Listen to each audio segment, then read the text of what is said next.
दिनांक 12 जुलाई 2021 को माननीय मुख्यमंत्री से अभ्यर्थियों का एक ग्रुप नई शिक्षक भर्ती मांग को लेकर के मिलने वाला है। शिक्षक भर्ती को लेकर के वर्तमान स्थिति क्या है, इस पर विस्तार पूर्वक चर्चा होगी। डीएलएड 2019 बैच तृतीय सेमेस्टर प्रमोट मुद्दे को लेकर के क्या कुछ चल रहा है और बैक पेपर से संबंधित सभी अभ्यर्थी के लिए बैक पेपर का आयोजन कब किया जाएगा और आपको क्या करना चाहिए, साथ ही स्क्रूटनी के रिजल्ट सभी सेमेस्टर के कब तक घोषित होगा, इसके बारे में विस्तार पूर्वक चर्चा करेंगे। तो अंत तक बने रहेगा इस वीडियो के साथ बिना किसी पार्ट को स्किप किए हुए। नमस्कार दोस्तों, मेरा नाम है नीरज और आप देख रहे हैं करियर बिट यूट्यूब चैनल। अगर आप इस चैनल पहली बार विजिट कर रहे हैं तो इसको सब्सक्राइब करते हुए बेल आइकन को प्रेस करना ना भूलें। आज दिनांक 11 जुलाई 2021 को एक नोटिस जारी करते हुए दिनांक 12 जुलाई 2021 को माननीय मुख्यमंत्री जी के द्वारा जनता दरबार में सभी पीड़ित लोगों से मिलने वाले हैं, जिसमें ऐसे प्रशिक्षु जो कि नई शिक्षक भर्ती की मांग कर रहे हैं उनका एक गुट भी माननीय मुख्यमंत्री से मिल करके उनको ज्ञापन देने वाला है। साथ ही ऐसे प्रशिक्षु जो कि पिछली भर्ती से संबंधित हैं 69,000 में 22,000 पद को जुड़ाने के लिए और 68,500 में जो बची हुई सीटें हैं उस पर क्वालिफाइंग मार्क्स जो कि 40-45 था 68,500 में, उसको कम करके 30-33 के अकॉर्डिंग बची हुई सीटों को भरने के संदर्भ में भी अभ्यर्थी माननीय मुख्यमंत्री जी को ज्ञापन दे करके अपने मुद्दे से उनको अवगत कराने वाले हैं। तो अब देखना होगा कि जब एक ही मुद्दे को लेकर के अलग अलग छात्र अलग अलग मांग उठा रहे हैं तो उसको माननीय मुख्यमंत्री जी के द्वारा किस प्रकार से ट्रीट किया जाएगा। वहीं कल ही दिनांक 12 जुलाई 2021 को एससीईआरटी कार्यालय पर 68,000 के अभ्यर्थी और 69,000 के अभ्यर्थी दोनों अभ्यर्थी उपस्थित होंगे और बड़े स्तर पर धरना प्रदर्शन का आयोजन किया जा रहा है। मतलब आप समझ लीजिए कि कल पूरे दिन लखनऊ में फिर से तांडव होने वाला है और निश्चित तौर पर वही मंजर फिर होगा जब माननीय मुख्यमंत्री जी के द्वारा बेसिक शिक्षा मंत्री जी को तलब किया गया था, वहीं फिर से कुछ हो सकता है। और दिनांक 13 जुलाई 2021 को नई प्राथमिक स्तर शिक्षक भर्ती मांग को लेकर के अभ्यर्थी एससीईआरटी कार्यालय पर बड़े स्तर पर धरना प्रदर्शन का आयोजन करने जा रहे हैं। मतलब 2 से 3 दिनों में जो आने वाला समय है वह लखनऊ में बहुत भारी संख्या में अभ्यर्थियों के द्वारा बड़े स्तर पर प्रोटेस्ट किया जाने वाला है शिक्षक भर्ती मांग को लेकर के। तो देखना होगा कि सरकार अभी तक नई प्राथमिक स्तर की शिक्षक भर्ती को लेकर के वैसे गंभीर नहीं दिख रही है, लेकिन इन 2-3 दिनों पे जो भारी संख्या में अभ्यर्थियों के द्वारा धरना किया जाएगा उसके बाद से सरकार का रुख क्या होता है। निश्चित तौर पर माननीय बेसिक शिक्षा मंत्री जी को फिर से एक बार मीटिंग के लिए माननीय मुख्यमंत्री जी के द्वारा बुलाया जा सकता है। वहीं उत्तर प्रदेश में नई शिक्षक भर्ती की बात की जाए तो ये कम से कम तय हो चुका है कि यूपी टेट से पहले शिक्षक भर्ती की आने के चांसेस लगभग शून्य हो चुके हैं। लेकिन जिस प्रकार से यूपी टेट को लेकर भी सरकार गंभीर नहीं दिख रही है, निश्चित तौर पर कहीं ना कहीं ये मान करके चला जा रहा है कि शिक्षक भर्ती को अगर डिले कराना है तो यूपी टेट को भी डिले कराना होगा और उसी के अनुरूप शायद उत्तर प्रदेश में भी कार्य चल रहा है। आप लोग देखे होंगे कि जब पहली बार शासनादेश मार्च में जारी किया गया और 11 मई को नोटिफिकेशन जारी होने वाला था, 11 मई से पहले ही ये नोटिस जारी कर दिया जाता है कि कोरोना की स्थिति को देखते हुए यूपी टेट को स्थगित किया जाता है। जबकि जब भी स्थगित होता है कोरोना को लेकर के तो परीक्षा स्थगित की जाती है, ना कि आवेदन लिया जाना स्थगित किया जाता है। उसी कोरोना के बीच में यूपी SSSC आयोग के माध्यम से पीईटी के लिए आवेदन लिए जाते हैं। क्या उसके लिए कोरोना नहीं था? दूसरी बात आप ये समझिए कि अगर मान लीजिए वेबसाइट तैयार भी नहीं थी तो 11 मई से लेकर के आज 11 जुलाई हो गया, मतलब 2 महीने समय बीत चुके हैं। क्या अभी तक एनआईसी वेबसाइट तैयार नहीं कर पाई होगी? एक ऑनलाइन आईजीआरएस कंप्लेंट दर्ज कराई गई थी, उसमें भी आप लोग देखे होंगे कि सीआरटी ने पीएनपी को निर्देशित कर दिया था अंतिम रूप से यूपी टेट के नोटिफिकेशन पर कार्रवाई करने के संदर्भ में, और नए सचिव ने भी 5 जुलाई को अपना पदभार ग्रहण कर लिया था। तो अब उम्मीदें थी कि कम से कम अब यूपी टेट का नोटिफिकेशन जारी होगा, लेकिन उसी ऑनलाइन आईजीआरएस कंप्लेंट पर फिर से एक बार अपडेट किया गया कि बेसिक शिक्षा निदेशालय के द्वारा सीआरटी को निर्देशित किया गया आवश्यक कार्रवाई करने के संदर्भ में। तो जब एक बार ऑर्डर दे दिया गया तो फिर उसी चीज़ों में क्यों उलझाया जा रहा है, ताकि शिक्षक भर्ती जिस प्रकार से सरकार गंभीर नहीं दिख रही है उसको और ज़्यादा डिले कराया जाए। और जिस प्रकार से आपको ज्ञात होगा कि जब जूनियर एडेड भर्ती परीक्षा के लिए सरकार के द्वारा शासनादेश जारी किया गया तो उसमें क्लियरली मेंशन था कि पहले जूनियर एडेड भर्ती परीक्षा होगी, उसके बाद यूपी टेट परीक्षा होगी, उसके बाद ही अन्य परीक्षाओं के संदर्भ में फैसला लिया जाएगा।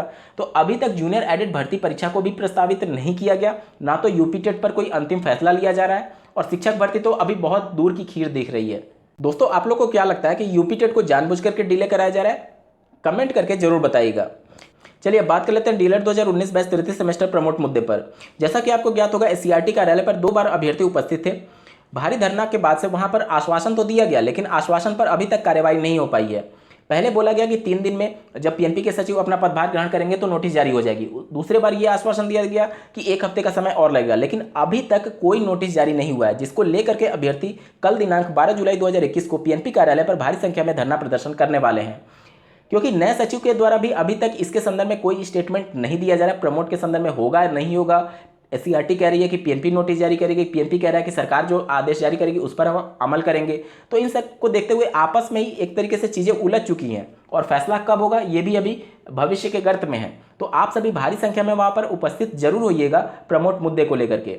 साथ ही जिनकी सेकेंड सेमेस्टर में बैक लगी है 19 बैच, लगभग 76,000 संख्या है, आप लोग को भी अब एक्टिव होने की जरूरत है, क्योंकि अगर आप एक्टिव नहीं होंगे तो आपके साथ भी वही हश्र होगा जो कि 18 बैच के जिनकी बैक लगी थी उनके साथ हुआ था। उन लोगों को प्रमोट का लाभ नहीं दिया गया था। आप लोग अगर समय रहते सचेत होंगे और पीएनपी एससीईआरटी पर दबाव बनाएंगे तो शायद कुछ हो सकता है। देखिए, आपके पास खोने के लिए कुछ नहीं है, लेकिन पाने के लिए बहुत कुछ है।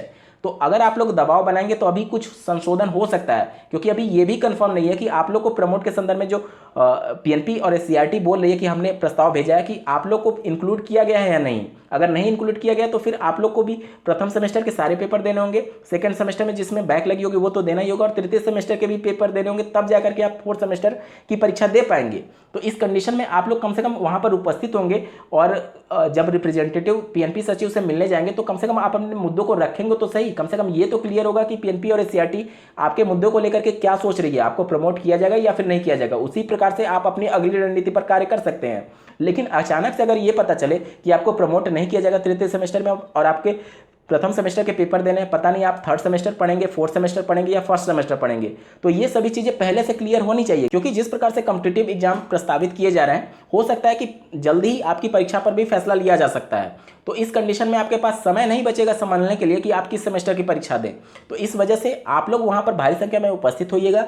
जब रिप्रेजेंटेटिव्स का ग्रुप पीएनपी सचिव से मिलने जाएगा तो उसमें प्रमोट मुद्दे के लिए तो निश्चित तौर पर वो बड़ा मुद्दा है, लेकिन आपके मुद्दे भी छोटे नहीं हैं। तो कम से कम आपका एक रिप्रेजेंटेटिव रहेगा तो वो सभी बातों को उनके समक्ष रखेगा, क्या कुछ बातें हो रही हैं वो क्लियर हो पाएंगी।